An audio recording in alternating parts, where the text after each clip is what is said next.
welcome once again to the How Long to Beat podcast, take 2 of the intro this week. And happy 50th birthday, us, 50th episode. Oh my god. I mean, it's technically 52 because we squeezed a couple of pre-recordeds in there, but this is full episode number 50, which is an exciting milestone. And what better time to hit that milestone than Spooktober? And once we've talked about our beatings, retireds, and playings, and by me, I mean myself, Rick, joined as always by Alex and Paula. We're going to get on to spooky games at Alex's very timely request. Oh, it's my raison d'etre. It is your raison d'etre. And once we've gotten through that, assuming we'll survive that, we will finish with everyone's favourite podcast-based game show. How long to beat the game? Nice. Whew. Okay. Who shall we start with this week? Paula, tell us about Pokemon Snap. Hey, so I finished new Pokemon Snap. And by finished, I mean the main campaign, and I registered every single Pokemon in the photo text. And it was a very good time. Like, not only you get like all the general areas in the main campaign, but there was also an update that added like three other areas with a bunch of new Pokemon to discover and photograph. And 2 of those were actually like a trip down memory lane because they had some very nice original Pokemon Snap Easter eggs. And it was just a great time. Like, one of the maps like looked like one of the rapids river thingy, the one where you have to like guide a Magikarp through the stage to make it evolve into a Gyarados.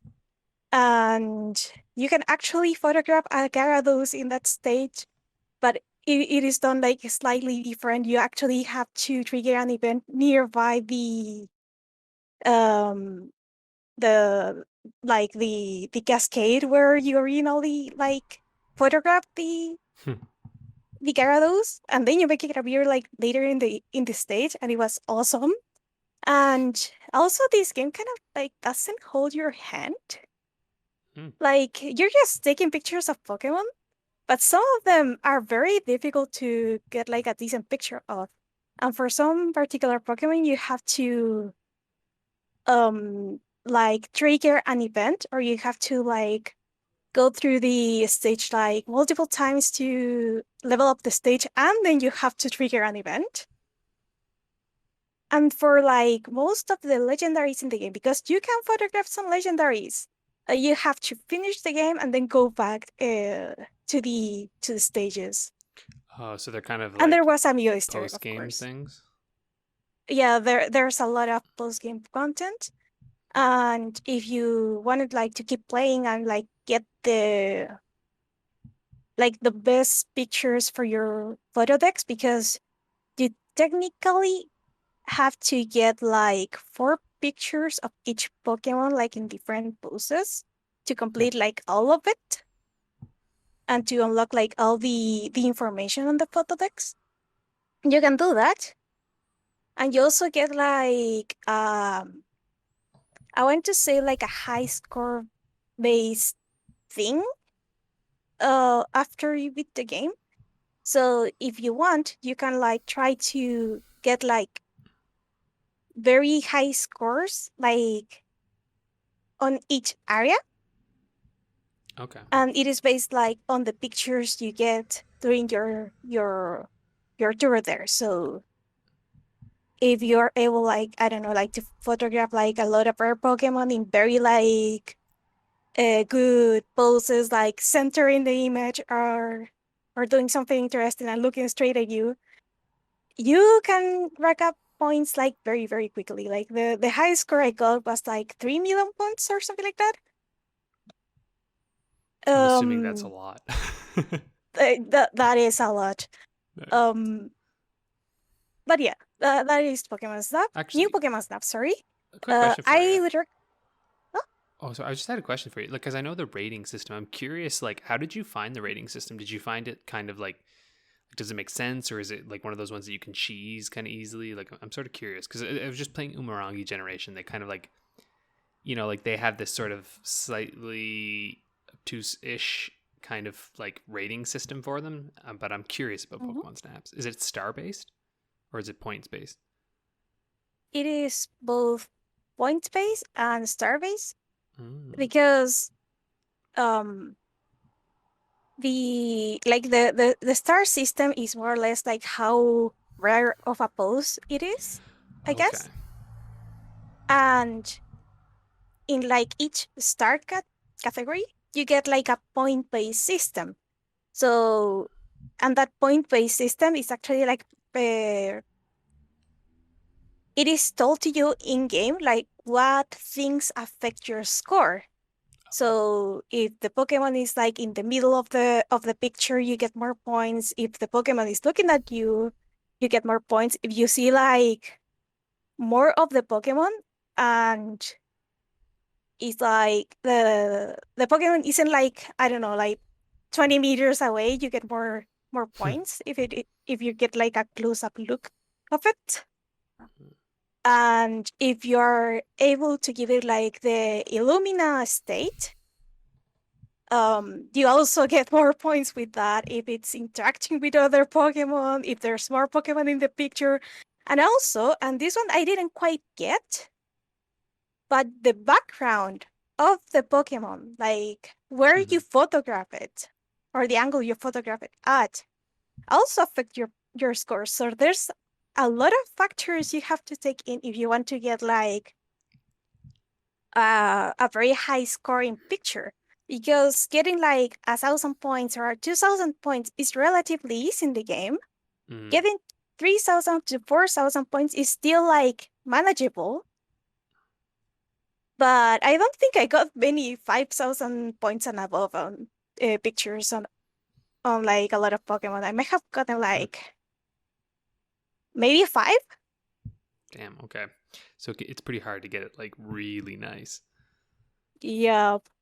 So it is very satisfying when you do.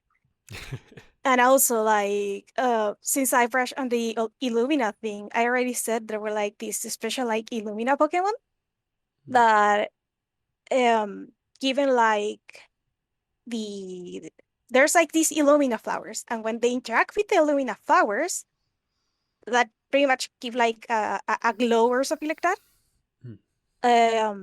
There's like this special pattern that shows, and it is gorgeous. Like the Pokemon they selected for each of the Illumina stages, because they're pretty much bosses. The Illumina Pokemon are like the bosses of each stage. So, getting to them, to get to them, you first have to like photograph like an active Illumina flower. And then you have to go to that stage. And the first one, which is Meganium, who is like the Pokemon who appeared in the trailer to show the Illumina phenomenon, that is like pretty easy because Meganium is docile. It doesn't like really run. It just does its own thing, and you're able to get like a lot of pictures without much trouble. The other ones, though, especially like, I'm not going to spoil which Pokemon they are because the surprise is like discovering which Pokemon they are is part of the fun. But the further you get into the game, the harder it is to get the pictures of them. Especially like the last one and the second to last one. Those are very difficult to get like a pretty decent picture of them. And I actually had to retry one of those like multiple times because I wasn't like getting what I was missing to get the picture. So yeah, that's the thing with Pokemon stuff. I greatly recommend the game because the fans of the original Pokemon stuff are gonna have a blast with this game. Like, it is everything that they ever wanted and more. But also, like, for anyone who's like, hey, that if you think Pokemon stuff looks kind of fun, give it a shot. Because it is a lot of fun. And again, one of the, if not the best looking Switch game I've ever seen. Nice. Who wants to take it away? Rick, Well, because you have a retirement. Yes, that's true. Let's keep it balanced out. So, I'll talk about Peace Walker briefly first. I haven't finished it in the sense that A, I'd already beaten the story years and years ago, and B, I will be coming back to it. It's very much a finished for now situation. So, I've been playing loads of extra ops on my own, plugging away at things. I now have 6 separate attack helicopter missions. They are best played in co-op, so I'm shelving it until such a time as I can play co-op with my brother again. So as not to just ruin it for myself, really. But it's still excellent, and it's still an easy recommendation, even more so if you can play it on Vita, because that second analog stick shockingly makes it way more fun than using the face buttons. And I think it's a testament to the game that I had as much fun as I did with it over 70 plus hours playing with face button aiming. The other game on my completions, the game I actually finished this week, is Valhalla for the Vita.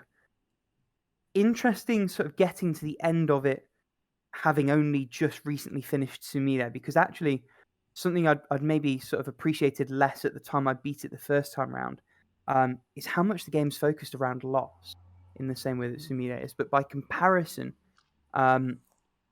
Valhalla couches its loss in someone going through their ordinary life, like turning up to work, doing their job, dealing with like the petty little sort of things that crop up in day-to-day life, and how you can sort of try and avoid problems because you've got other things to deal with and let this stuff fester. And it's really cool to have that comparison on a second playthrough.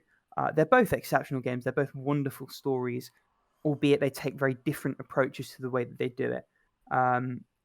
I think Sumire is a bit more accessible. One, because it's a little bit more blunt with the way it hits it, but also because it's sort of between a third and a quarter of the length of Valhalla. And Valhalla earns its runtime. You know, it's an excellent 8 to 10 hour narrative experience, but it is more of a commitment and more of an investment. But I think they're both well worth the time of anyone who's listening to this show, really. And I can wholeheartedly recommend them both. So yeah, nice short snappy. Alex, tell us about your return to Arkham. Yeah, so I beat Batman Return to Arkham Asylum. There's way too many Arkhams. But Arkham. I don't know. I like I said last week, I saw it on sale. And it's October. I'm like, oh, it's kind of Batman season for me, you know. I'm like, I kind of want to get into that. It's just such a perfect game for Halloween. And man, this game is like near perfect. Talk about one of the best like introduction, because this was almost Rocksteady. I think Rocksteady had like one game before this, if that. Yeah, like I'm certainly this is what put them on the map. Yeah, because they had one game called Urban Chaos Riot Response on the PS2, which supposed to be quite good, actually. I would believe it, because this game is, and when you think about it, they've only made the Arkham games, really. Like, Rocksteady has made Asylum, City, Night, they did the VR thing, and now they're working on the Suicide Squad one. Is it not Gotham Knights? Is Suicide Squad not the other team? No. Suicide Squad, Kill the Justice League is Rocksteady. Gotham Knights is actually WB Games Montreal, who did Arkham Origins. Because the team who did Arkham Origins, they're actually the ones who did all the DLC with Batgirl, Red Hood, and all that for Arkham Knight. Okay. So you can actually see they've been working on this game for like years now. And I mean years, because the last game they made was Arkham Origins, and then they did the DLC in 2015, and they've been doing, I mean, I don't know, maybe they were doing support for WB and some other games, but like basically their next game is Gotham Knights. And like when you look at fucking Rocksteady, it's like 2016 Arkham VR, and now it's 2022 Suicide Squad. So I'm like, I'm kind of like, all right, I'm ready. I'm curious. And playing through Arkham Asylum actually got me. When I first saw Gotham Knights come out, I'm actually more excited about Gotham Knights than I am about Suicide Squad, just because I like Batman in that world more, and I love the Court of Owls, because actually I remember around the time that these games were hitting, or at least maybe Arkham City and Night, that was when they were starting to really do the like the new Batman run, the new 52. which was when I got back into comics for a while, and like the Court of Owls was the first thing in that new sort of Batman reboot. So I remember really being into that and reading Nightwing and back and all this sort of shit. So like looking at it, I'm just like, oh man, that's like when I was really into it. And so anyway, and it's one of they're like, you know, Suicide Squad and Gotham Knights are both like next gen exclusives, right? So it's like we're finally getting there, you know? Like I'm like, it's happening. We're getting to that point where like we're gonna be getting games that are targeting this new hardware, particularly. So I'm pretty fucking pumped because Arkham Asylum, man, it looks really good on this. Now, if you look real close to textures, like yeah, some of them you're like, okay, it's not the prettiest thing in the planet, and like some of the faces and like animations can be a little like, right, this is a game from, but like it's a game from 2009, right? And then this Return to Arkham, which was done I think just a couple years ago, I'm pretty sure. Yeah, it was 18, 19 thereabouts. Yeah, something like that. I think it's like 3 years old. Yeah, 2018ish or 19. It looks phenomenal. Like they did a great job. And the thing is, it always looked good. But I remember I played this game probably in my dorm room at university. But I don't know, Batman Arkham Asylum came out when I was still in high school, so I might have played it then, but I don't know if I bought it later. But I had this small little TV like on my dorm desk, and so playing it on my big fucking OLED, I'm like, holy shit, this looks good. And just like, it's a Metroidvania, right? Like that's kind of what this game is. You know, you're collecting and upgrading gadgets, which makes so much sense for Batman. And like they also, the way that it works, like the whole setup is just ingenious. He's come to Arkham because he thinks Joker's up to something, and like the way he gets his gadgets throughout the game actually kind of makes sense. Now there is some like you know, silly video gamey stuff. Like for instance, the stealth is really hilarious. I love it, but like the idea that there are gargoyles in like every room of Arkham and you just have to like swing around up top and they can't find you, whereas it's like you'd think the people there would just look up and go, well, Batman likes to go up top. Although contrivances aside, the way they do those sections is pretty cool because it's like, oh, they're it fantastic. gives you a sense of vulnerability, but they also give you like a split second to get out of it. Yeah. So there's like a really fine balance that it strikes in those sections. Oh, and don't get me wrong, I love them. Though I do think Arkham City does it much better. Like you actually have Maybe. There's not a lot of there aren't as many options as you'd think for your stealthing in the first one. Just not as many as you might expect. But yeah, again, the reason I bring this up is just that like you need to suspend your disbelief a little bit, which you should anyway because you're playing a Batman game. Like, come on, it's silly in general.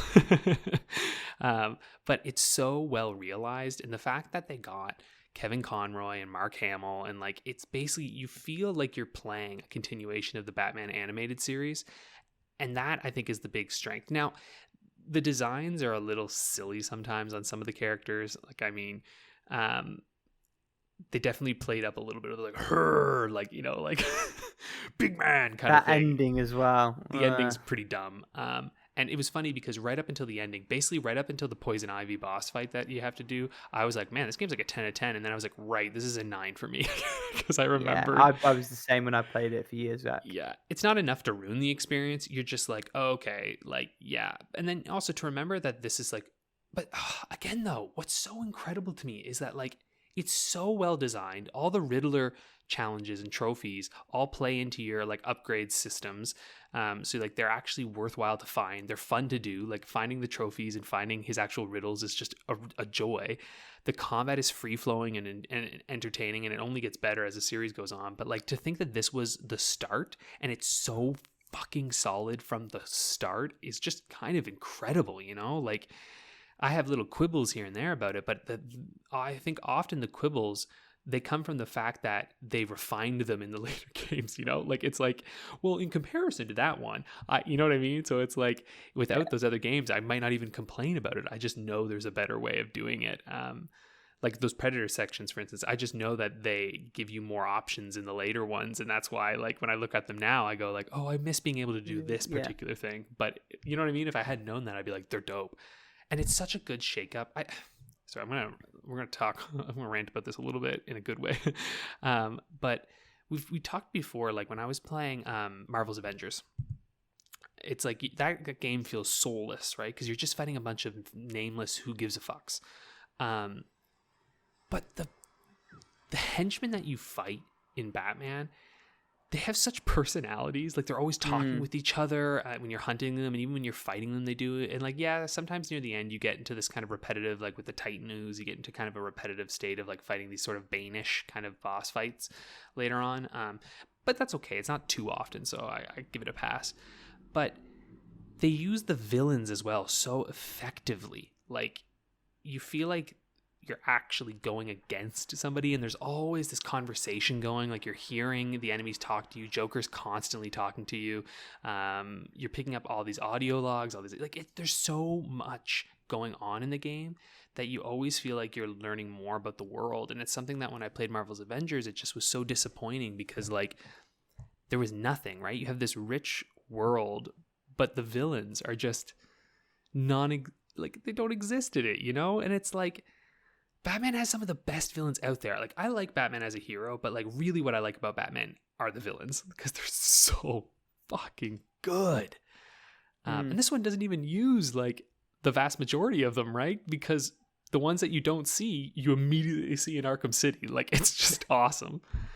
There's a funny dichotomy with the Marvel and the DC side of things where, like, Marvel are killing it in the cinemas, and then outside of Spider-Man, and that's really Sony anyway, they can't seem to get the games right. And then you've got DC, who are killing it with almost all the games, and then outside of Wonder Woman, they can't seem to get it right in the cinema. Yeah, and even then, the second Wonder Woman was a bit of a blech. So, I did hear it was a trash fire. I do need to watch it, but I heard it was god-awful. It's not very good, which is disappointing because I loved that first one. It was dope.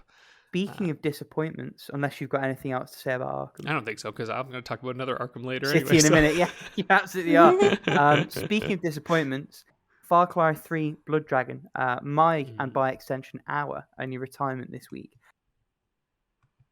And I think this is similar to what you're saying about sort of things that you notice about Arkham Asylum because you're going back and you've seen them done differently and better. Blood Dragon, it shows every bit of its age. It's like a game from 2010.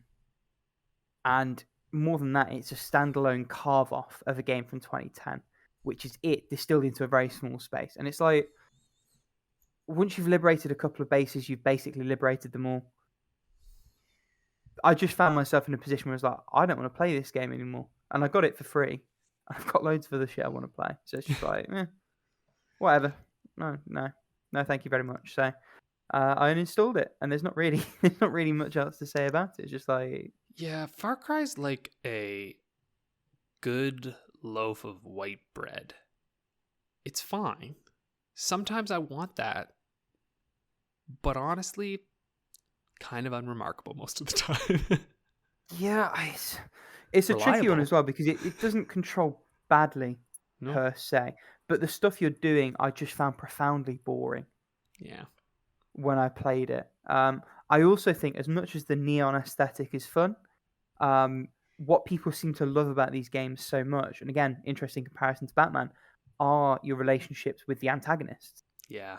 And I mean, there's an antagonist in Far Cry 3 Blood Dragon, but it is generic 80s evil general. You know, it's nothing of any real interest. What I would say, anyone who's got 10 minutes and wants to be entertained, go and watch the tutorial, because the tutorial was fucking funny. The tutorial was really good. And then it just went very, very quickly downhill from there, which normally it's completely the other way around. But not for me, dog. I played like all those games, and I said I've played all those games, and honestly, nothing has ever really struck the spark that the third one did. Like, they just it's the Ubisoft formula. Oh shit, people loved it. Let's make it 6 more times. Yeah. Because Far Cry 2, it has its, like, people, there are people who love that game, but it is objectively just horseshit when you go back to it now. Like, it's so hard to play because, like, it just has the cheapest bullshit in the world in that game. Like, anyway, I remember I never wanted to play it. I don't even know how I played Far Cry 3 because I hated Far Cry 2 so much, but I got Far Cry 3 and I was like, this is dope. And 4 was fun. I liked Primal. It was kind of neat. And then 5 Somebody was like, had to. Yeah, well, actually, Primal's an okay game. Like, I don't know. It's an interesting concept, but yeah, I don't know. It's losing steam. I've heard 6 is just kind of like, oh, it's okay. I'm sure. Oh God, Giancarlo Esposito. That's it. Yeah, I'm sure he's fantastic, but Apparently he's wasted though, because the interesting he? thing with the prior Far Cries is that your protagonist has a relationship to him. So I've got a couple of friends who've played it, like normie friends, not people who would listen to this podcast, unfortunately. But they were saying like, we wanted a Far Cry game, we got it, sick, it's great, but like, you basically play a couple of missions and then you have to go and watch like a separate cutscene of the villain talking to his son, and it's like almost two completely separate experiences that are just Oh. playing in tandem, which is quite strange and is a shame when you've got such a talented actor connected to the game that you sort of waste in that way. It's like, why didn't they make the protagonist like the daughter of the guy or the son or something? You know what I mean? Like, that would be fucking dope if you were like related to him. Like, that's like, talk about stakes right away, you know? Yeah. Well, or maybe I suppose the problem is they've already technically done that with 4 and who gives a fuck? possibly 5 question mark. I don't know. No, I don't think I'm not really 4. invested Were you in the Far related in Cry. 4? Oh, you kind of were. You were like a cousin or something, weren't you in 4? Yeah, I don't so remember. related. In 5, you're not related at all. Oh, right, okay. Yeah, no, you're not. I can't even remember it. In 5, you're not even like. I don't know. I don't remember what went on in 5. 5 had a great ending though. It was fucking dope. Well, let's switch to our playings. And speaking of Switch, Paula, you've got 3 Switch games to tell us about. Let's go. Yeah. It has been like a couple of Switch weeks for me. Mainly because I just had too many Switch games ongoing. One of them being Animal Crossing New Horizons, because I'm still dealing with flower apocalypse on my island. Flower Apocalypse. Yup. Like, okay, the thing is, if you leave like your flowers like planted there for a while and you don't go back into the game like after like 5 to 6 months, since, well, weather is a thing in game, and also like the game timer keeps on going without you there, my island was just completely covered by flowers, and I had to pretty much like get them out of there because I needed the space to do stuff on my island. And it was at the point that I couldn't like even like harvest wood from my trees because flowers were like covering the base of the trees. They were covering like the entrance of the museum. They were everywhere. Damn. So I'm still dealing with that. I almost forgot that today is Sunday, and on Sundays there's Daisy May. They're visiting your island and selling turnips. So I bought like 150,000 petals worth of turnips, and hopefully I will turn up a profit. That wasn't. I swear that it wasn't intended. Turn over profit. God damn it, that took me a second. Yeah. And well, as long as I don't forget I have the turnips, because when I came back to my island, I also noticed I had a lot of turnips in my home, and they were rotten because, well, they've been there like for 4 months already. But Oh, so whatever. that was a nasty surprise when you turned it. Yeah, it was a very nice surprise. I actually like lost like this.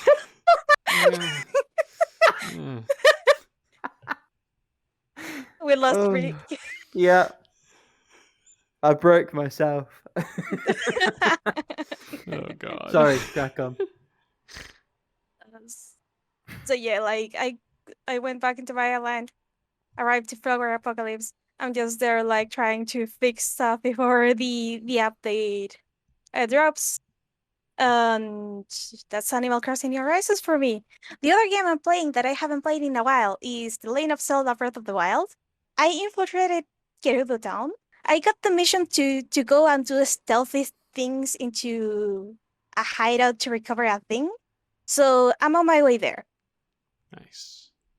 I am fully prepared with no less than 23 ancient arrows, so I'm gonna just pulverize everything on my way. Hopefully that works. If it doesn't work, well, I'm in trouble. So yeah, that's Breath of the Wild this week. And the last Switch game I've been playing is the latest Japanese import I got, and that is Shuuen no Virche, Error Salvation for Nintendo Switch. That is an Otome game. Shocker. Shocker, yeah. The extra shocker is that I'm actually playing the Japanese import I got, and it Okay. hasn't been announced for localization yet. Yet. Things are going well so far in that front. Okay, I am very glad I took a break from Otome games like before jumping to this one, because this island is fucked.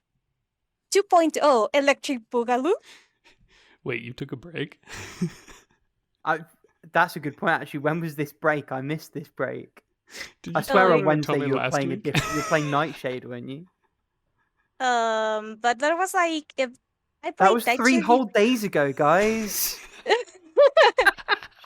Yeah, but in reality, like I know you recorded on Wednesday, but I haven't been playing Otome games since I finished Olympia Soiree, and that was on Sunday.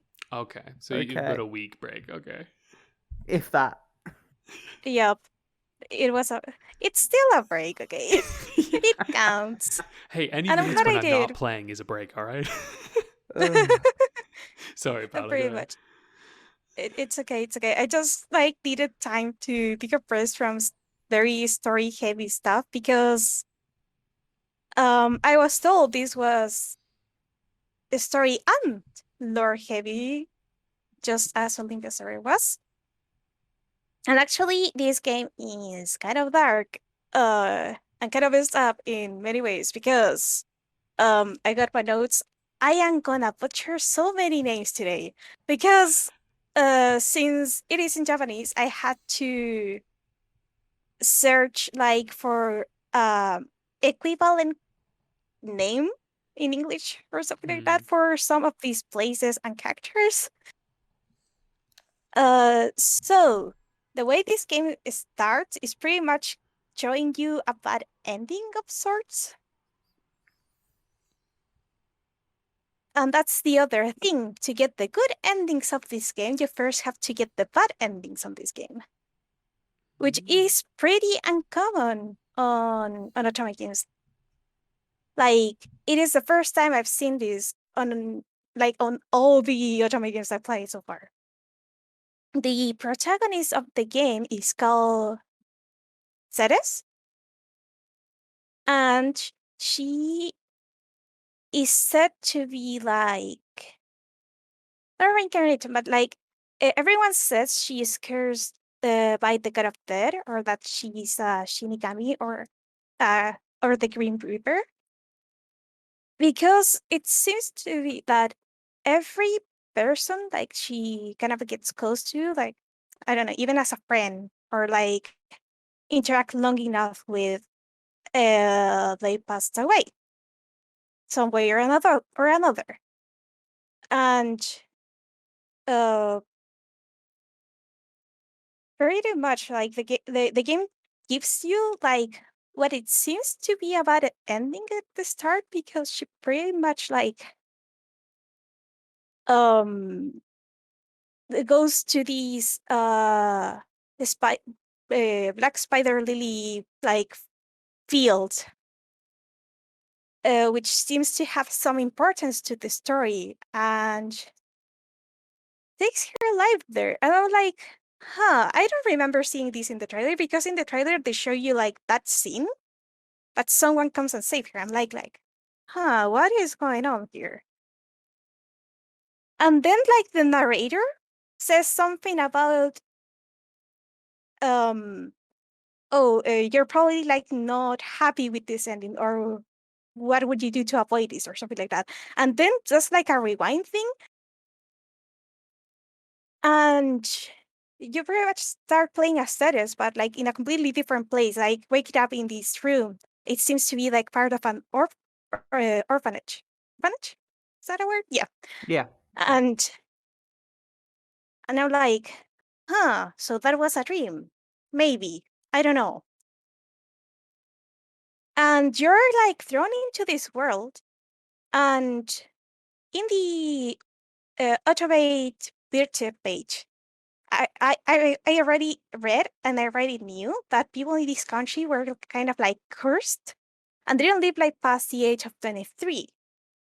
And I'm like, all right, that seems to be the thing on this game.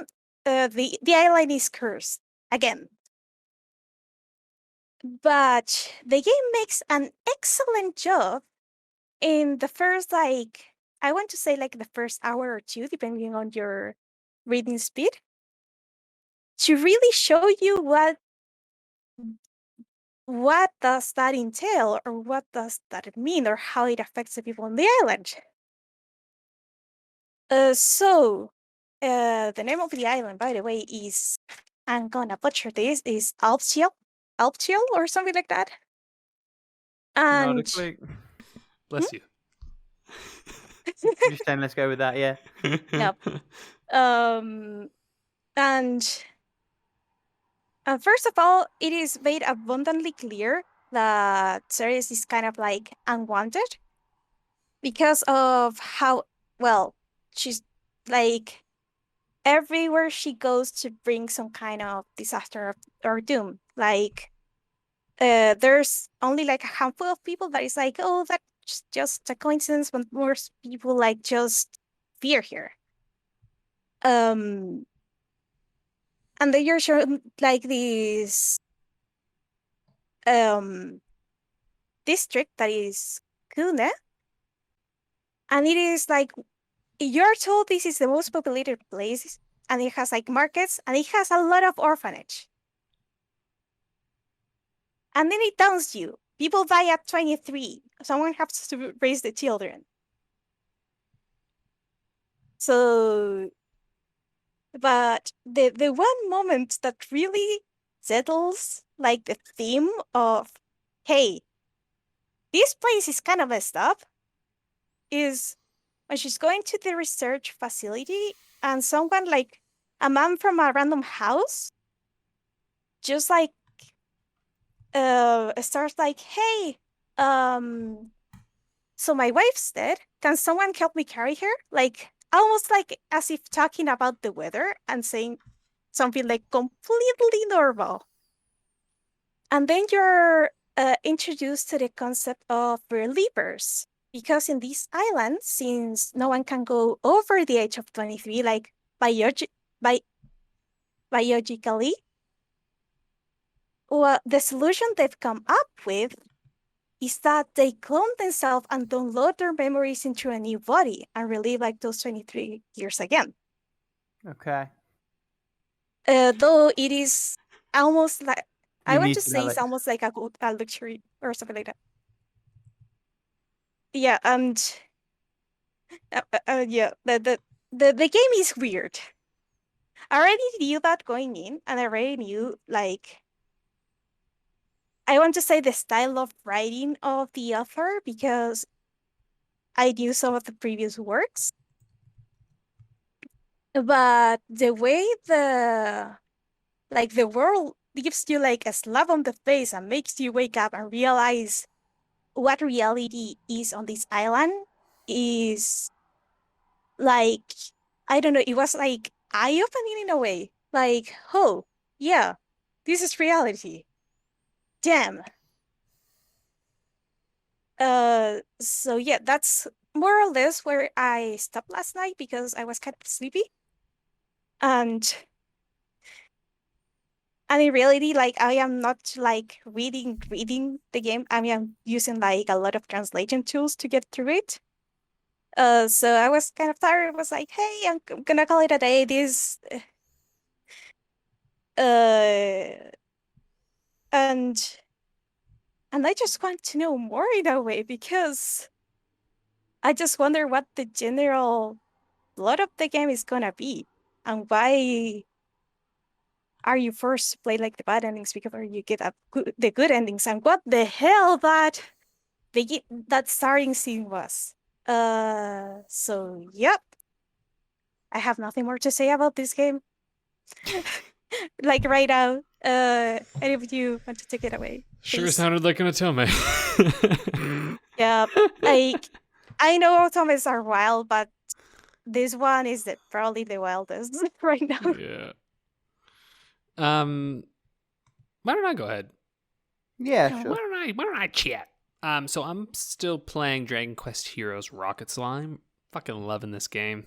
It's fantastic. The tank battles are super fun. It's such a good pick up and play game.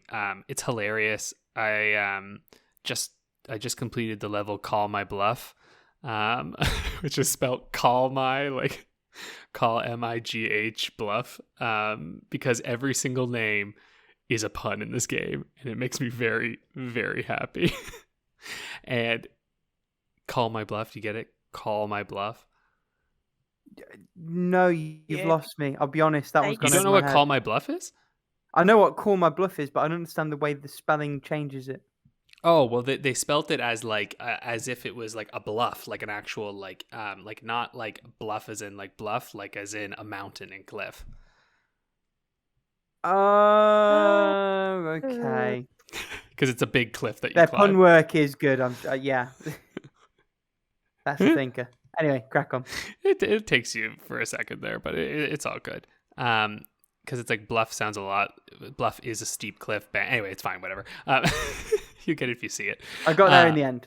Yeah. So, again, it's just a unique, fun little game. The boss fights are fun. There's like, you can like, so you upgrade your tank, but like I said, you get all these items throughout the different, because it's kind of like, you have like a home base, and then you go out to these kind of level structured areas that have a certain amount of slimes. I think there's like 100 slimes in the game that you have to rescue. I'm pretty sure pretty far into the game now, because I have like 73 or something of the slimes rescued. So I think I'm nearing the end actually. And it's just fun. Like you unlock more of the town as you complete, as you get slimes, and like you get new things like you can craft. And so you can craft items from some of the stuff that you bring back in order to get better upgrades for your tank. And like everything just kind of, it all just meshes together very nicely. And it has a really good flow to it, and it's kind of, it has hints of Metroidvania in the sense that there are things you'll notice as you're playing through some levels that later on you'll get like an upgrade that lets you go back and do that.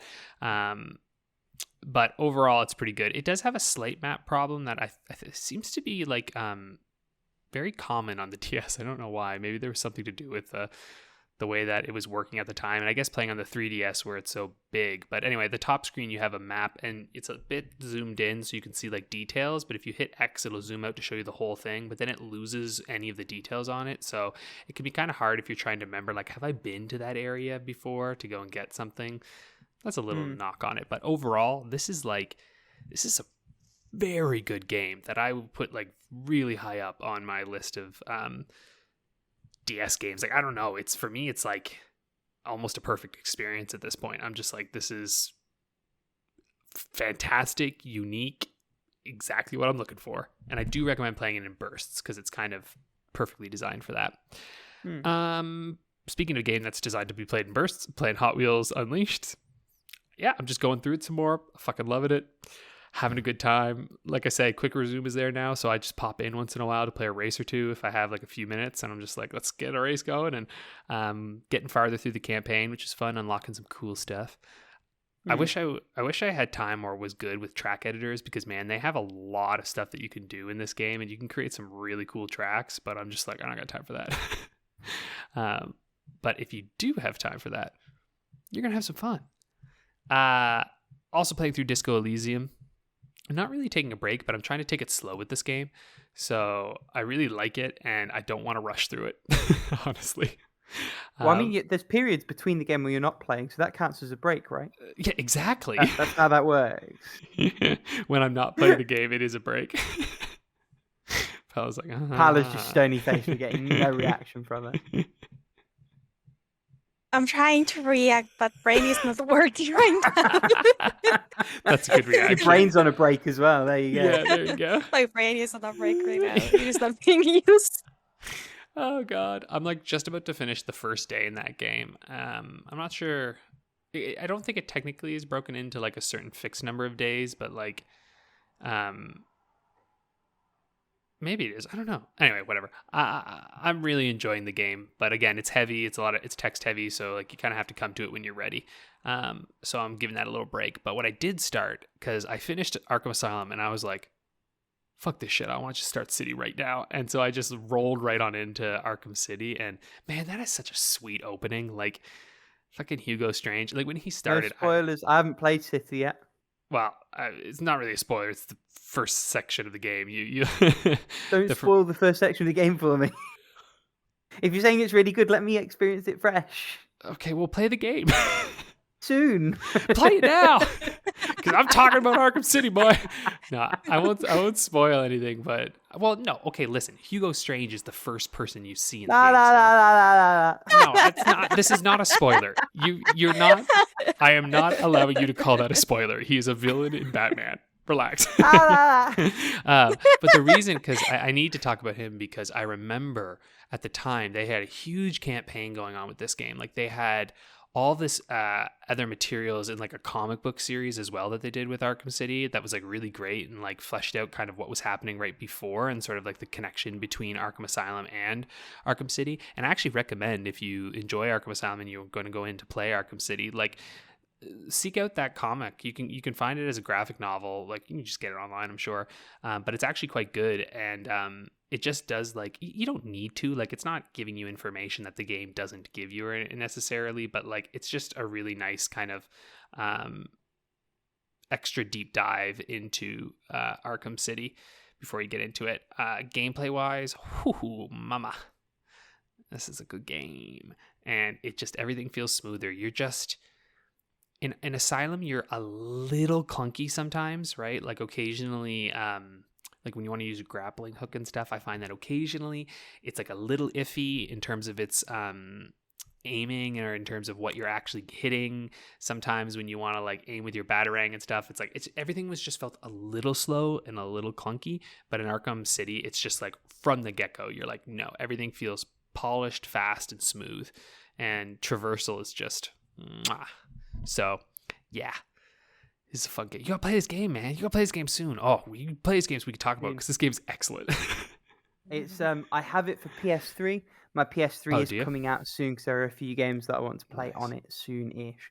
I'm just trying to find which comic this is. Is it just called Batman Arkham City? Yeah, that's all it's called. Yeah, and it's like yes, initially released in May 2011. Now I have to double check. Picks up 1 year after the events of Batman Arkham Asylum and finds Quincy Sharp being elected mayor of Gotham City. Yeah, that tracks. Okay. Yes. I'm sure I can find that.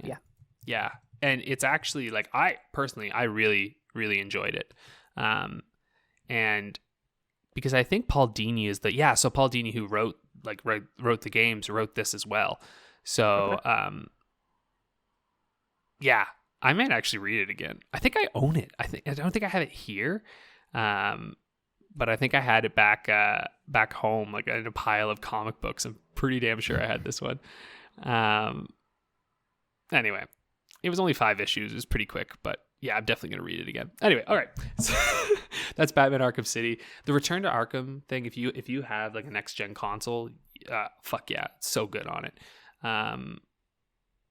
That's it. Rick, what are you playing?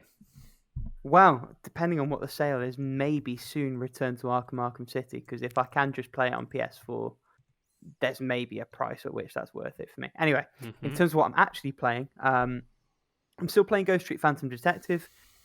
Really nice one just to pick away at bit by bit. Like I said last week, it's like a warm blanket or a replay, because some of it's just coming back as I sort of pick into it. So that's nice. I played a little bit more of the Legend of Zelda. Played a little bit more of the Legend of Zelda Oracle of Seasons. I am going to use a guide for this one. 2D Zeldas, they're just like, I played a little bit and I could just feel the energy draining from my body. And I was like, the text boxes are so slow. It's a Game Boy game. Like you can feel the age of the hardware through the emulator. It's not pleasant. So yeah, I'm going to see how I go on with the guide. May well end up dropping it, in all honesty, because like it's fine, but it really is feeling its age, unfortunately. I would love this to get like a reimagining like Link's Awakening did, because when I get a Switch, that's one that I want to play. I feel like Oracle of Ages Seasons, I think we spoke about this a couple of weeks ago, would be a really lovely fit for that kind of a treatment as well. Yes. The one Yep. new game I'm playing is a spooky season game. So I'm feeling spoopy, and it's a game that I've been meaning to sort of pick at for a while, and that is Alan Wake's American Nightmare, a Nice. standalone sort of campaign follow-on to Alan Wake. I've only played half an hour of it so far, but I love it so far much more than I do the base game. It leans a bit more into the action side of things, and I really like that for this game. I felt with the original Alan Wake, it was a little bit pandering. It definitely sort of targeted a different kind of genre. It was very much more survival horror-y in that you were sort of always juggling ammo. You're always on the verge of running out of ammo. And, that has its charm. It has its appeal. For me, the action bent that is immediately apparent in this version speaks to me much more. I like it a lot more. It retains that great fight the light setup. It also seems to be like the start of Remedy's infatuation with live action cutaways from their games, which you can take or leave. I think it was done well enough in Control. I know it was something that people picked at Quantum Break a lot for. This seems to be where they start doing it, because they open up with like a 3-minute cutscene of Alan and Mr. Scratch and all this stuff sort of being live action shot. I could take or leave that. The main thing is the gameplay's good so far. And to give you guys a bit of insight into what I will be playing, we're recording this on the 24th. So by the time it comes out, spooky season will be very much upon us. You won't hear from us again until November now. So what was that, Alex? I said, yes, spooky season. And I've got 2 other spoopy games that I want to play between now and the 31st. The first of those is Devotion. Red Candle Games is I've played that. previously yeeted game because of that Genie the Pooh image. I played Detention. Yeah. I played Detention, which is a different game, but yes, I know what you're talking about now. But same developer, yeah. Oh, okay. So easy enough mistake to make. But Devotion is like the 3D walking simi horror one. Looks amazing. I was happy to buy it and support the devs about 9 months ago when it first went back on sale. And I'm really looking forward to sinking my teeth into that one once I finish with Alan Wake. The other one, another epic giveaway, is Stubbs the Zombie in Rebel Without a Pulse. Right. Which I very nearly bought when it first came out, because it's one that looked really cool. Very glad I held off, because Daddy Epix bought it for me. And I will be sinking my teeth, no pun intended, into that one in the next week or so as well. But yeah, that's it for me. This is quite possibly record time for us for beaten playing retireds. Yep. Well, we don't have a ton. I mean, I feel like all of us had beaten quite a few bigger games over the last little while, and it's been a bit of a, there's always a lull every few weeks, where we're just plucking our way through some games. Yeah, making sure we've got sweet content for you lovely listeners at home. Yeah. Now, up next, it's time for spooky times. That was good. That was good, Al. Paula's got her orange shirt on. It's supposed to be a wolf howling. Oh, wolf howling. I thought it was an owl, but it sounded great. It sounded like... No, I can't do it again. That's fine. It's all good. I wanted to talk about horror in video games because I absolutely love horror. I think horror in terms of film and in terms of video games is such a unique and beautiful goddamn genre that it uses every part of the mediums, right? Especially when you think of film, it needs incredible sound, incredible cinematography. It needs good performances or else you're not going to buy it. Although sometimes when it doesn't have good performances, it's also very fun. And and in video games, it's very similar, except now you can't look away, which that makes me very excited. So I thought we would talk a little bit, because I could wax poetic about horror in video games for just hours and hours, but what I thought we'd talk about instead is maybe a little bit of like what makes a game scary, and specifically too for us, because I think a lot of people talk about like, this makes games scary and this is what fear is. And they do that kind of psychological analytical look about like, why do we fear? Like, why do we get afraid? And I was like, who cares, man? It's fun. In this 4-hour video essay. I know, right? It's like, to start, let's go back to the first time man felt fear. The fire was very frightening. But I mean, I don't know. I think it's pretty obvious that like getting to feel frightened in a safe environment is awesome. It's a fun experience. It's a great emotion. It's exciting. Personally, and maybe I'll start with one thing that actually gets me frightened in a game. Not a lot these days, but I find like sustained tension gets me quite good. And I think about I wasn't very afraid of games, but when I played Resident Evil 7 in VR, mother of God, like that experience was just like, pounding, right? And like, I think the reason it was so fantastic is that not only are you fully immersed in the area and you really can't look away now because your goddamn screen is like, an inch from your eyeballs, and it's everywhere. And even when you look around, you're stuck. But also because there's a masterful crafting of tension in terms of like, you're quite powerless, but you have a direct objective. And this is something that we talked about this with Visage last week, where that's a game where there's like no real objective. And so the actual tension in the game, there doesn't really feel like there is any, and there's no like real threat at the moment. Like occasionally you feel it. But like for me in a game, I need to have like a clear goal that I'm working towards, and then a threat that is present, but also not. Like, it's weird, right? Because if you play a game and you get killed easily, it's like not that scary anymore, because you're like, sucks all the tension out of it for sure. Right? And Resident Evil 7 does this thing where like, yeah, you can die. And I think particularly the first half, the later half where you fight against an enemy called the Molded gets a little whatever. But the first half in particular where you're like hiding from Jack and stuff, it's so tense. And like, it does that thing that you talked about, Rick, in Arkham Asylum, where if you get spotted or something, there is a brief moment of ability to get away. And that cat and mouse is just so effective. And I don't know, scared the shit out of me. Like, I was like, every corner, I'm like, where the fuck's Jack? I hear his like steps going boom, boom, boom, boom, boom. And I'm like, no, just like freaking out. Or whatever the dad's name is. I don't know if the dad was Jack or if that was the son. But anyway, that's one thing that scares me. What about for y'all? I know, Paula, you talked about something that scares you in games. You go first, Paula, because you'll see why. Go ahead. Okay. Like, generally, I don't play like a lot of horror games, and once okay, and this is like kind of interesting because now that I think about it, I remember like watching some of my siblings play horror games when I was little, and that didn't faze me much. Oh. At some point, like if you give me a controller, I just can't do it. But one of the things that I said, it really creeps me out because I am an arachnophobic. Is spiders in video games, like in general. I can't remember which of the games on the Steam Games Fest that I played, but it was like a kind of like a fun platformer, and you kind of like had a power like to shift like a general area like to look like I think it was like a separate dimension. I don't know.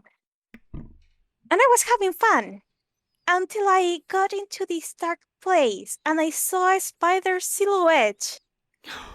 And I just had to nope out of it, like big time.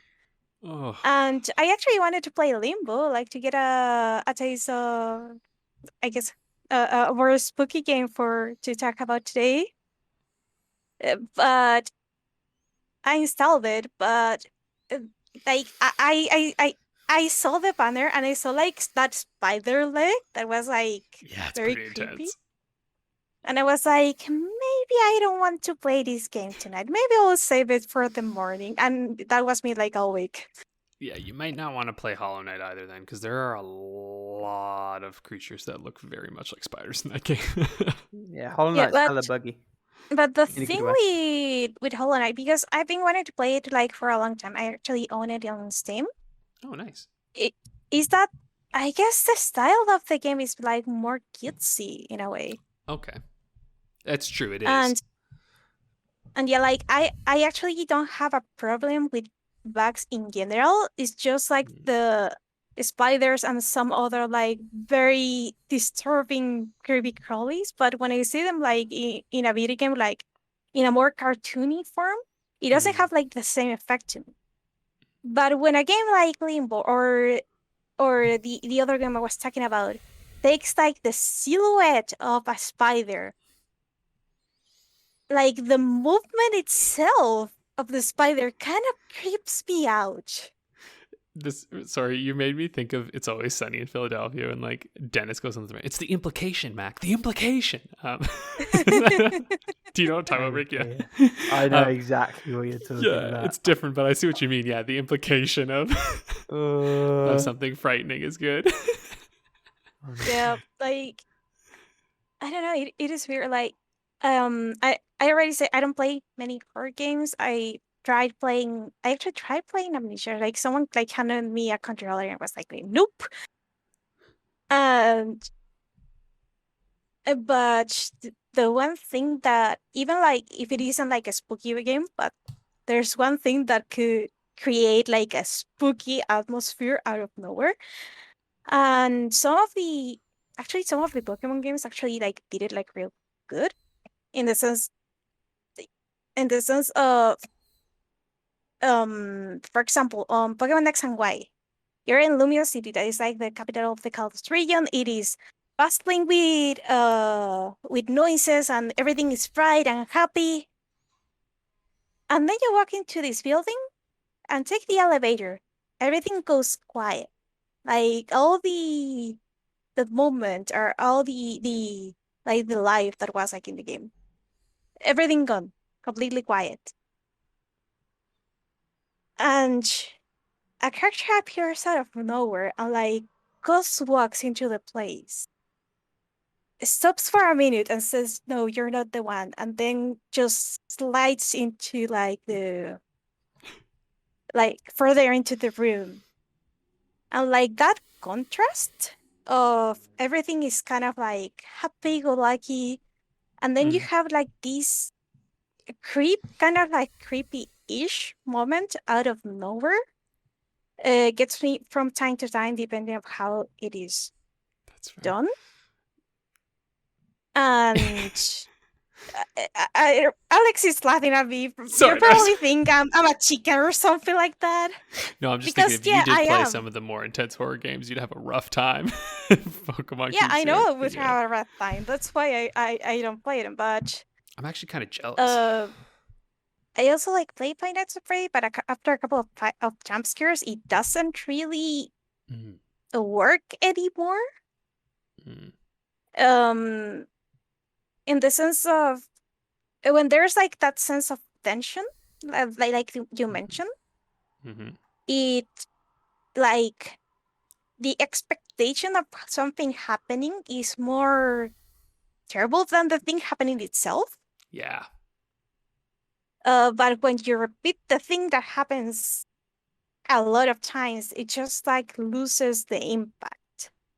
Yeah, so it's like with Blair Witch, like I found near the end, the like house bit, like you're talking about, this kind of scares in that moment just became predictable. Like it was like, oh, doors opening, doors closing, like all this kind of stuff where you're like, okay, I know what's going to happen now. But like the before part of it, I really didn't know what was going down. And so like there was actual good tension in there. And like, it's like you say, like when it becomes kind of predictable, you just get to a point where like you're sort of numb. And even if they do try to scare you, it's like, whatever, like you didn't quite get me. But I was saying too, Paula, the reason I was saying I'm jealous of you is like you get to a point where when you've played a lot of horror games or you've watched a lot of horror where like you just get a little numb to it, like, and I think this is sort of similar to games in general, right? Like after you play games a bunch, at a certain point, some games just aren't exciting for you anymore because you're like, oh, I've played that before, right? It's like with the Far Cry thing. You talked about Far Cry 3. Like I've played that, and now the other ones, you're like, well, if this is my first time experiencing a game like this, I'd probably be like, dope, but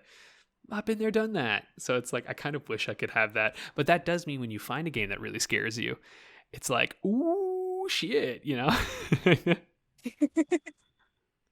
But that just means you Yeah, have a long life of scary games that you can enjoy, Paula. I don't know if I want to enjoy the life of scary games, Alex. you're going to be terrified. Isn't that great? It is. It is. Man, it's. Oh. Do you know what? Video game horror is tricky. I love a good horror movie. I think a lot of games that try to do horror get it wrong, and I think that's just because the way the mediums work, what you need to do to make something truly scary is different. Um, the one I always think back to is Layers of Fear. I retired that game after about 45 minutes, not because I found it scary, but I found it incredibly dull and predictable. Because unfortunately, the way they crafted that experience, you could see the trigger points. So you could see, oh, once I cross this invisible line, things starts to happen. And it just takes everything out of it because you can see the puppet master's hands moving above you and around you. And that throws it all off. So for me, for video games, actually, just while we're on spooky season, if anyone hasn't watched Oculus yet with Karen Gillan, incredible horror film. One of the all-time greats. Recent one, I don't hear enough people talking about that film. That film is a gem. In terms of video games, I think the two ways that you can really nail it are the kind of sustained tension that you were talking about, Alex. So like an expectation that something is going to happen, but without any kind of certainty as to when, and putting the player in a position where they know they need to go forward, but they don't want to because of the fear of what's going to happen. And I think the perfect example of that is PT. Yeah. I think PT was the perfect encapsulation of everything right about horror in video games, because you knew you were in this same loop. You knew you were going to go round every single time, but you didn't know what you'd find each time. And because you knew you had to keep going, every time you went round that corner, you found yourself in a situation where it was like, oh shit, what's going to be there this time? And then you'd lull into a full sense of security because you'd do a couple of runs. And then that bathroom door pops open. And there's so many little bits that catch you out in that way. And I'm yet to see a gaming horror experience that gets it right. I do love a good B movie. I love sort of that schlocky, not scary, but kind of quite fun horror, like your House of the Dead overkill kind of thing. House of the Dead, generally, to be fair. And frankly, I'm a big Resident fan of Evil. that, but it's never really clicked with Resident Evil. I'm going to be honest with you. But then I've not played much Resident Evil, so... Yeah, the new stuff, like, I gotta tell you, like, Resident Evil 2 is a masterpiece in video gaming in general, as far as I'm concerned. But, like, I see, and it's interesting that you talk about, because I agree with you. And I do think VR is the next step for horror games. 100%. And it's the logical next step, because, yeah, I've never been so scared in my life playing a game before, but I'm also so compelled, you know, like you're saying, because I agree with you, like, I actually can't think of that many games that I've been genuinely frightened by. PT has gotten me, but also I like PT, but I'm also just like,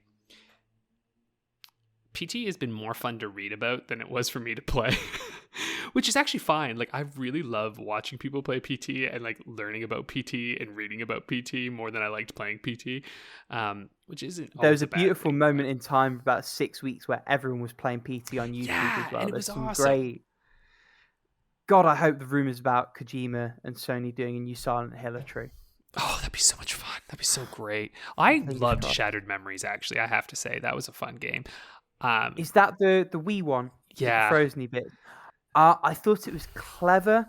I actually think the problem is because the horror moments were confined to when everything froze over, it just sapped all the tension out because you knew you were safe vast majority of the time. And I thought that kind of fucked it. Now, I liked the tension. I liked the sense of dread. I think that's wholly separate from what's scary, if that makes sense. Yeah, and like I said, that one wasn't necessarily one that scared me, but like I agree. I just felt more tense in it, and I was also more like, I must figure out what's happening, right? Like, what is this mystery? Yeah. But I agree with you. It was also fun because I was playing with someone else, because that's another key thing. Playing like horror games with a group is extremely fun. because you just got this whole other like, yeah, I don't know. There's something fun about that. It's like watching a horror movie together, right? Like I remember watching The Conjuring 2 with a friend and in theaters, and he was scared shitless during that movie. It was very fun. And I'm just like, man, I've watched too much horror because I'm like, oh, scary, but Yeah. Yeah. In the other hand, like there was a point in time when my sister was like, "Hey, you have to watch a horror movie because you never know if you like them unless you do." she's right. Watching a horror movie, I don't even remember the name of the horror movie. Watching a horror movie with a group was like the worst fucking mistake I made in my life because they knew I was like getting like tense, and suddenly I don't know, they would touch my shoulder or Of like course they do would. like any kind of sudden movement. It would scare the shit out of me. Oh, that was like my dad, that like asshole. When he showed me Sixth Sense when I was quite young, like in my early teens, maybe even preteen, and like that Does that scene. count as horror? Listen, when you're like preteen, and there's that scene when he's going to take a freaking piss, and all the way down the hallway, there's that freaking woman who's got her like wrists slit. And I'm telling you, man, if you're a young child and you live in a house where you have a bathroom and a very long hallway down to the kitchen, that scene scares you. But the thing is, the movie didn't actually scare me that much. I found that scene really creepy. But It was my the dad, implication. yeah, it's the implication. It's the implication, right? But it was really just because my dad went like, ah, like that after at a moment that was really tense, right? And I was like, you asshole. He loved it. Oh, God. Yeah. I don't know. I love all games that engage with the scary and the supernatural, because like technically Doom is like a game in that realm, but it's not scary. Obviously, it's just like demon-esque, right? But then there's something different about, and it's funny, right? Because you would think Doom would be more of like a horror game, but I actually consider like the Batman games more of a horror game because there's such just like just because of their vibe, right? Like the dark griminess, the kind of like 40s-esque era look to it, But also and the mechanics, Scarecrow. because that aesthetic's only part of it. The Exactly. horror only works when you have a sense of powerlessness. And in movies, that's interesting because the editor has full power over what you see in the pace at which you see it anyway. So their life is infinitely easier to start with.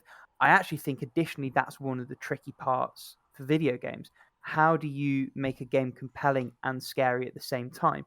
Because to make it scary requires you to actually remove a lot of what we conventionally consider to be gameplay. VR almost brings it full circle, because when you're in that experience, everything you do is gameplay. Yeah. And suddenly you get that shortcut back, along with the immersion and the everything else. So if you look like a series like Fatal Frame, they have to give you the photography, the mechanic. You look at a Layers of Fear or an Amnesia, they will try and give you things to do, even though effectively what they want you to do is go from place to place to place to place. And when we think of gameplay in the conventional sense, that doesn't really stack up. So it's a challenge. It's a challenge unique to that medium. Yeah.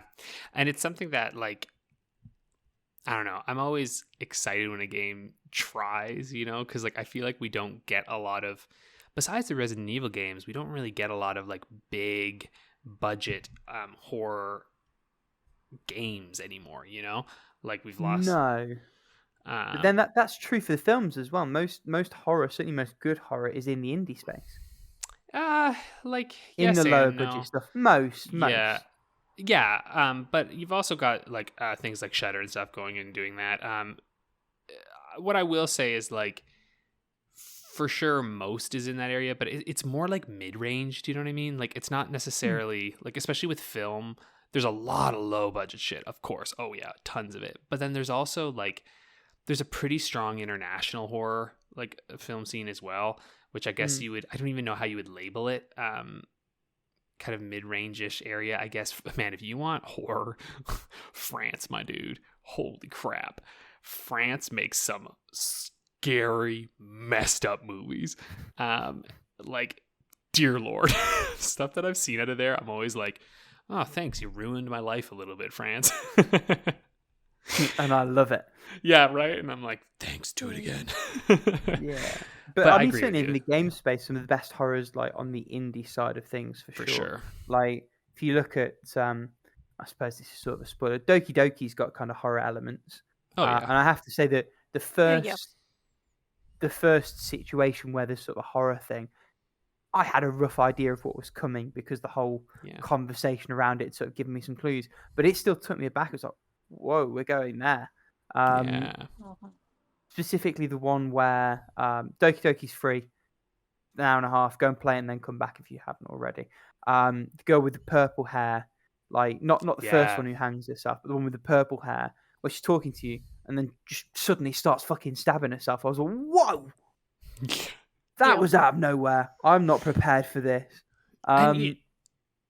You look at something like crikey, what's it called?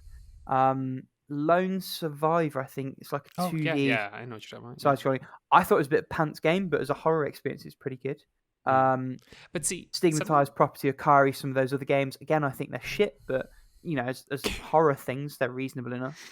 Well, that's the problem too, right? It's like sometimes if it's in the indie space, they don't often get enough like funding to really kind of go for their full ideas. But something that I do think is kind of the curse of horror games, less than some other games, is just that like horror is super dulled after a first viewing, like yes, especially like Resident Evil, for instance. Like I remember when I first played Resident Evil 4, scary. Now I play Resident Evil 4 and I'm just like, and they jump out there, bang, and then I'm like, oh, here comes the saw, bang, bang, bang. Like I'm just like, I know where everything is, right?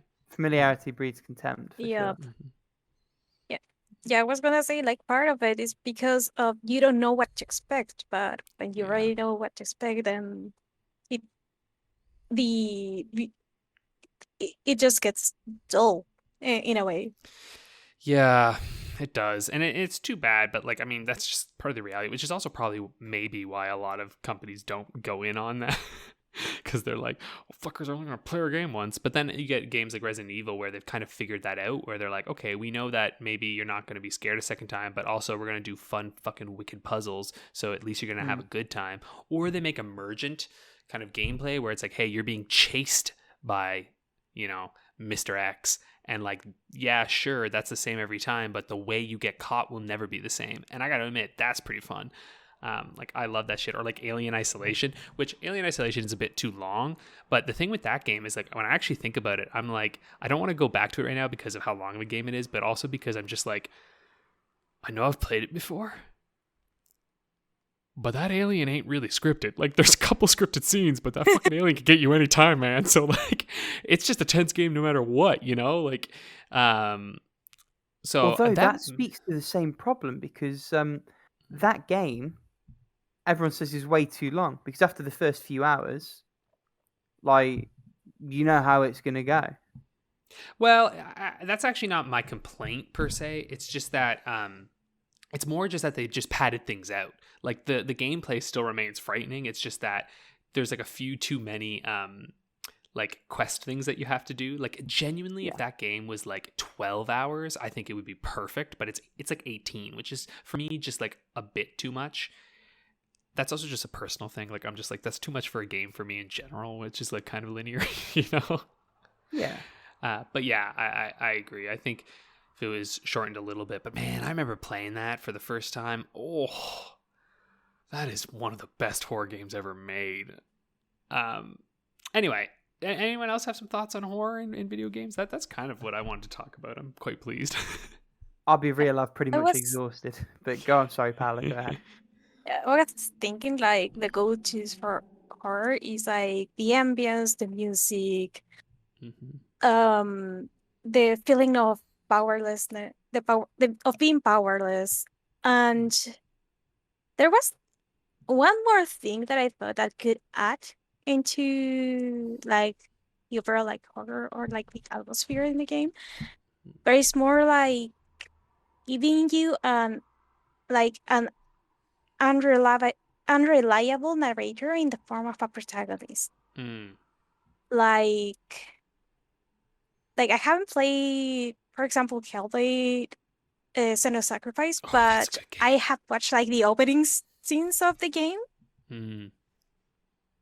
And like feeling like you have people talking inside of your head, or like not being sure of what is real or what is or what it isn't real.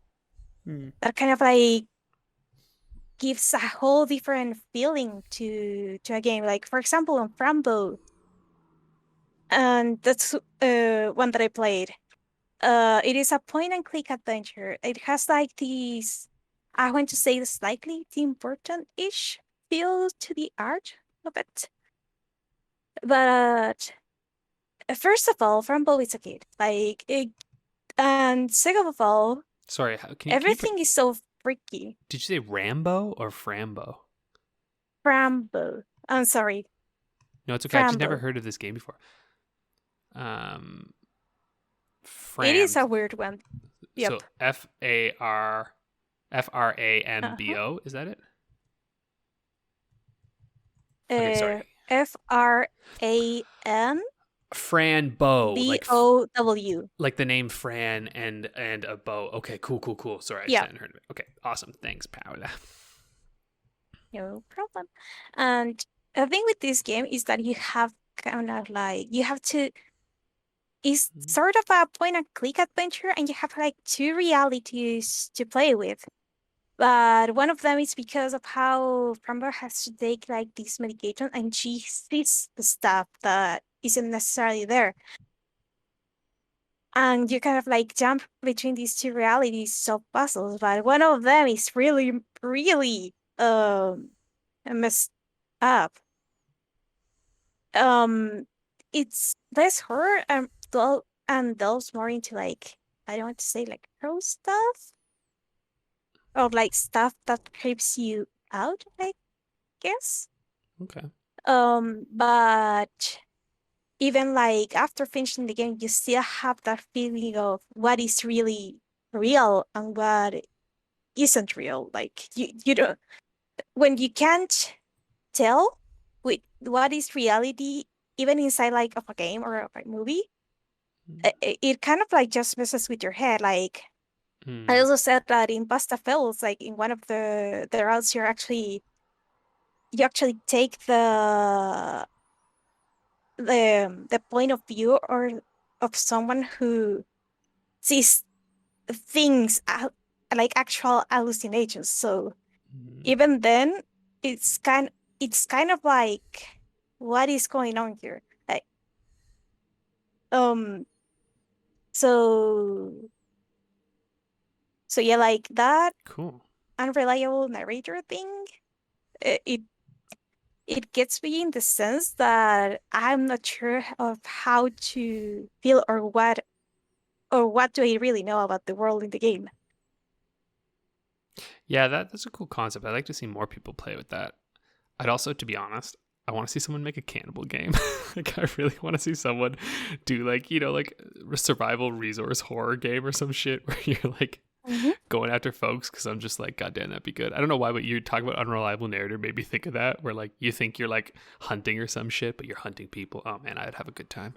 Oh, that would Vampire be... kind of touches on that. I mean, Yes. it's more vampiric than cannibalistic, but same concept. I'm actually looking forward to Vampire. I want to play that one. I got it on sale again too. I think I bought it like twice. I know it's like rough around the edges from what I hear, but I hear it's kind of like it's just a unique game. So I heard that yeah, kind of go with that. Anyway, that's horror in video games. I'm not gonna lie, Paula. When you said unreliable narrator, I thought you were talking about the Jason.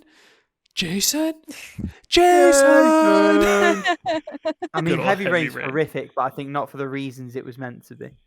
I know, right? Oh man, I'll never tire of shitting on that dude. Anyway, oh man, go look up if anyone wants to. The Heavy Rain creator, like in France, there's these court cases. Oh, right they now. got dunked on by that lawsuit as well. They did. He won part of it, but and then another party didn't or something. Anyway, it's hilarious and kind of depressing. Anywho, well. That's it for that topic, horror and video games. If you like horror and video games, why don't you tell us all about the ones you like the most and what has scared you in your life? Not in your life, in video games, please. Don't tell me about the scary things that happen in your life. Don't tell us in real life. Tell us in the comments down below, yeah, where we can feed the algorithm. All praise the algorithm. You can also catch us at HLTBpodcast@gmail.com or on the forums or on the Discord, which is helpfully linked in the forums and down below. and where you can ask us a question like this question from that we have. Oh man, I've meant to get to this question for weeks now, but here we are from Findorb. It is, what is your least favorite gaming company? I don't have a good answer for this, but Konami. Easy. Konami, really? Okay. Fuck Konami. Now, Yay. credit where it's due, they've done a couple of decent-ish anniversary collections, but they also, in the same year, released eFootball 2021. Oh, so, I heard that's like the worst. Yeah, they rushed it out, number one, and two are offering pre-orders for DLC for a freemium game, which is kind of a scummy move, and it's kind of heavy because there's something to be said for changing the sports game model, where most years it's just like a roster update. Yeah. There's something to be said for making that more of a like pay a small amount each year rather than buying you $60 game each year, especially when they make all their money through the microtransactions anyway, especially on the EA side. What Konami decided instead, because not loads of people were buying their game anymore, and at the worst possible time, because EA are about to lose the FIFA license by the looks of it, they decided, hey, let's shit out a worse version of our PES game, call it something different, make it free, and then see if we can make EA money. And the answer is no, you can't make EA money because you didn't put EA money into it to start with, credit where it's due. And they're just neglecting all these amazing franchises that they've got. And when they were making things for them, they were Metal Gear Survive, and they were whatever that Castlevania iOS game, Xbox Live thing was. And it's just like, ugh. Ubisoft kind of suck as well. Nicalis, if you read into some of the stuff they've done, massively suck. Aren't they the werewolf game that came out? The one Nicalis, no, I do know the one you're talking about, Werewolf the Apocalypse, the one that put you on your way to your Fantasy Critic League. I'm calling it early, but let's say victory. Yeah, probably. Oh, no, they released the. I see. They're the ones who release like little indie games, right? Yeah, sometimes, and then sometimes they sign contracts with people and just don't release the fucking game. Oh, that's shitty. Sometimes they announce games for Vita and then don't release them, and then 5 cartridges just turn up on the internet. I knew the Vita would somehow get into this. Always, the Vita is life, and it permeates every aspect of mine. It's true. Doesn't Vita mean life? Well, Vita means life. There we go. Exactly. Yeah, that's my answer. Stroke answers. Paula. I suppose it depends which week we ask her who's localized a game she already bought in Japanese. Or just the Pokemon company. Yeah, Game Freak. There you go. Oh, listeners, if you could see the look that just flashed across Paula's face. It was abject fury. Sorry. Like, I guess in a way, like Game Freak is like, it isn't like I hate the company, but it's like, it's just disappointment after disappointment. But if I have to pick like a company that I like even less than that, it would be EA.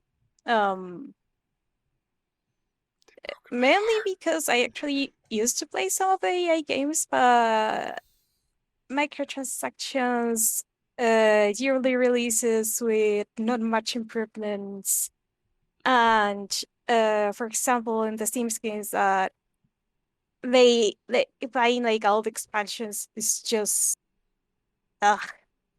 and the worst thing is like they take things out of the game and then sell you like the separate thing.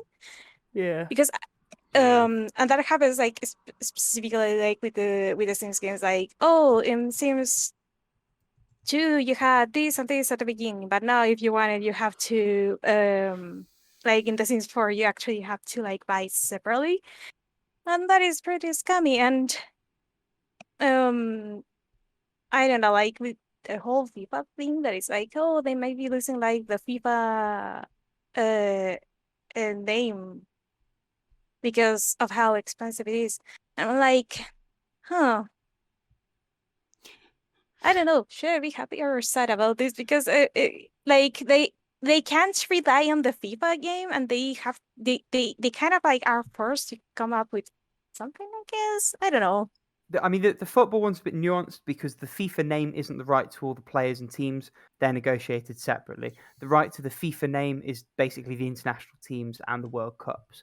So Oh, I see. I see. it's an interesting one in the sense of who will blink first, because FIFA can technically sell that name to anyone. Yeah. Some shitty mobile developer, whoever they like. FIFA, or rather EA, because they negotiate those player likenesses separately, and that's the most important thing, really. There's some talk that they might have wanted to do it without that name anyway. I only raised it as a point in terms of Konami. If anything, now was the time for them to sort of capitalize and try and retake the crown, because PES was the go-to football game for a little while, and then it just suddenly sort of wasn't. Yeah. I'd take it we're all sort of giving Activision Blizzard as a given.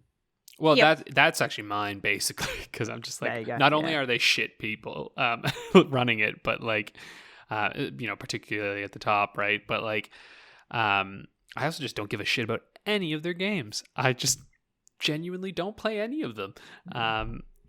And they're microtransaction to hell for me at this point. So I'm just like, no, thank you. To be honest. And on that point, any company charging more than £10 or your regional equivalent for cosmetics can go fuck themselves. Yes. Let's just put that out as a 100%. HLTB podcast like stance. Right. It's hard because like I guess some of Activision's games I have played, I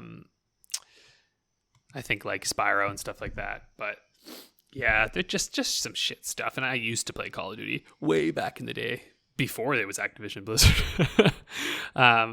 But it's, it's like, honestly, like those big three for me, Activision, Blizzard, Ubisoft, and EA, at least we know with Activision, Blizzard, and Ubisoft, they have just some terrible cultures within there.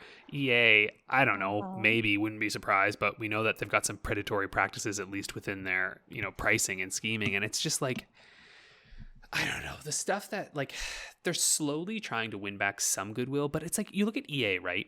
And EA is like, oh, look, we're removing microtransactions from like Star Wars, Jedi Fallen Order, and like fucking whatever. Like maybe a few of their Star Wars games won't have it and they'll let BioWare do their thing. But it's like, it basically, to me, like my cynical brain goes, the reason they're doing that is because they've discovered that those markets fucking hate that shit and will like actively not buy your games, like Microsoft, like Mass Effect Andromeda, and like will just get pissed off. And it's like, so to me, it feels like they're like, look, no microtransactions there, and then it's like, hey FIFA, come on, give me £10 every 2 minutes, like and they load it. All they're going to do is what they did with Avengers and say, there's not going to be any ever, and then like 18 months later, going to put them back in. I'm really sorry, Dad.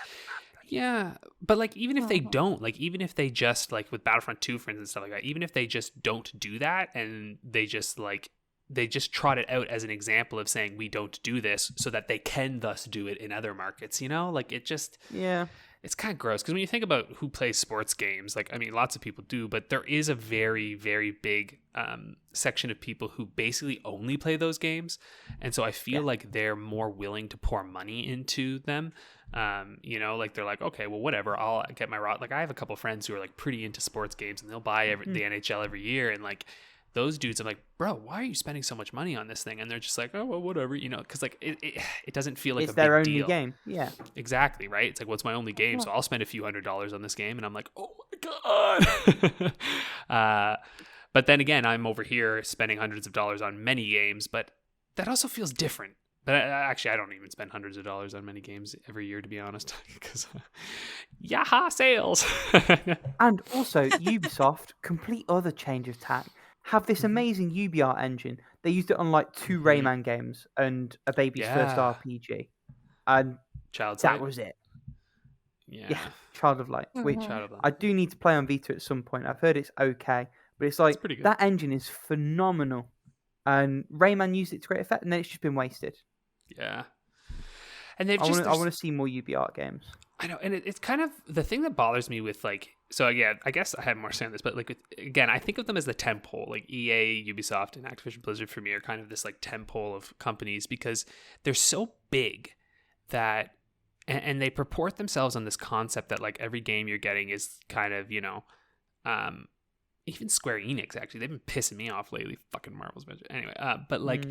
They put these games out as if like, look, they're all of this quality, but then like to actually discover who the fuck develops these games is like so difficult because you're like, so what studio did this? Because you're saying it's EA, but I'm like, what fucking part of EA made this? And like even with Ubisoft, I'm like, who the shit made the Assassin's Creed games? Because when you actually go and look at who developed them, the good ones tend to be the same goddamn studio. Like Black Flag Studio has pretty much made all of the fucking Assassin's Creed games that I love. And then any other time I'm like, because I've heard a lot of mixed things about Valhalla, and I'm pretty sure Valhalla, if I can do a quick check here, wasn't made by like it's definitely not the same studio who did Odyssey. But aren't all the AC games like 6 different studios at any one time now? Pretty much, but I think Ubisoft Montreal and Milan might have been the two who were in charge of that one. Okay. Let me see. Yeah, well, because hold on, I think I don't know how much of, but see, I think Ubisoft Montreal, yeah, okay, because they did Origins, then they didn't do Odyssey, and they did Valhalla, and they're like the Unity. And they worked on Black Flag, but it's hard to know who actually was the main developer on these games. You know, like I'm like, okay, were they the main developer, or was Ubisoft Milan the main developer? Because they're made of like international teams from all over the freaking world, and so you have this thing of where it's like I don't even know who's making what, you know. And they're keen to trot that out at the start of every single game, I gather, to try and give themselves like get out of jail free. Like we have a diverse team, please leave us alone. Right, like they're we promised. Yeah, they're support studio, and they've assisted on tons of stuff like Black Flag and all these other things. And so you're just kind of like, I don't know, man. Like I get to a point where I'm just like, and I know you need that, but it also means that half the time but also, I'm just do you like, really? gamble. Yeah, well, maybe. Maybe Those games are so horrifically games. padded. Do you really need that many people? I know. Well, if you want to release them every 2 years. Every 2 years, you're funny. Well, I mean, these days now it's every 2 years, right? Wow, well, now actually, they're, if you believe the rumors, they're building Assassin's Creed Infinity because we haven't got enough live service games. So they want a game they can continuously update, and that's definitely not going to be broken on launch and for months and months after. I'm terrified. All these fuckers are. I couldn't care less. Like Assassin's Creed's not my franchise, so like I know. But you know, Odyssey was very fun. Me, but obviously it sucks. Yeah, well. Hey. But yeah. Anyway, welcome to the. Yeah, sorry. I guess we got even more negative than I thought we'd get on this one. But there are just if you want to hear us complain about something in response to a specific thing, as we did for FinDub, let us know in all the places we mentioned like 15 minutes ago when it was a happier podcast. Yeah. Anyway, there it is. Big companies making terrible things. So, shall we get to how long to beat the game? Alex, it's your week. Tell us what we're playing. Yeah. We are playing Crash Bandicoot 2 Cortex Strikes Back. Ooh, okay. Interesting. That is a PS One. game. PS1, yeah. A good old PS1. So I played this game recently, but it was the remake. So I'm thinking it's not very long. I'm going to say... Oh, yeah, you're pretty much going in the area I am. Yeah, I'm not sure about completionist, but I think I might say... I think I'm going to say 8 hours, 10 hours, and maybe 13 hours. Oh, he's gone for the full times. Let it be known, I put 7 hours and 9 hours for main and main plus before he typed his time. So any allegations of copying this week are going to be unfounded. Well, I don't care if you copy. It's fine. Okay. But if it In no, which I case, I'm am going to put destroying the 13 and a half document. hours from 100%. Let's do There that. you go. That's fine. I No. don't think it's very long. Could be wrong. Could be incredibly long. I feel but- like with those games, the hundreds can be, because the hundreds are like loads of effort to do. That's the impression I get. yeah. Crash is like a series that I've never really done anything with, so we shall see. I've played them a bit. I mean, they're not as collectathon-y as some other ones, right? Because they're more level-based. So I feel like it's not actually that long. Like, if you get good at it, you just go through the level and collect them. They're hard as balls. So Paula said 7 hours, 30 minutes, main plus 10 hours, 100%, 14 hours. Are we ready to So see? we're all more or less the same place, yeah. Yeah. Mhm. Okay. Crash Bandicoot 2 Cortex Strikes Back is main story, 6 hours. Main plus extras, 7.5 hours. Main plus, 11.5 hours. It looks like we're all going home with 5 points. Nice. Yeah, short game. So Rick is at 105, Alex is at 105, and Paula's at 90. Ooh, we're still And close. we've broken the PS1 grossly underestimating the time duck. Yeah, we did. Well, Which is yeah. cool. Yeah. I wonder if Spyro broke was the super curse. long. We did it. We did it. Well, thank you everybody for tuning in. We will see you next week. And have a happy here's Halloween. to 50 more episodes. Damn right. Gonna get to 100. Toodles. Oh, gosh. Bye. Bye. Oh, is it the songs?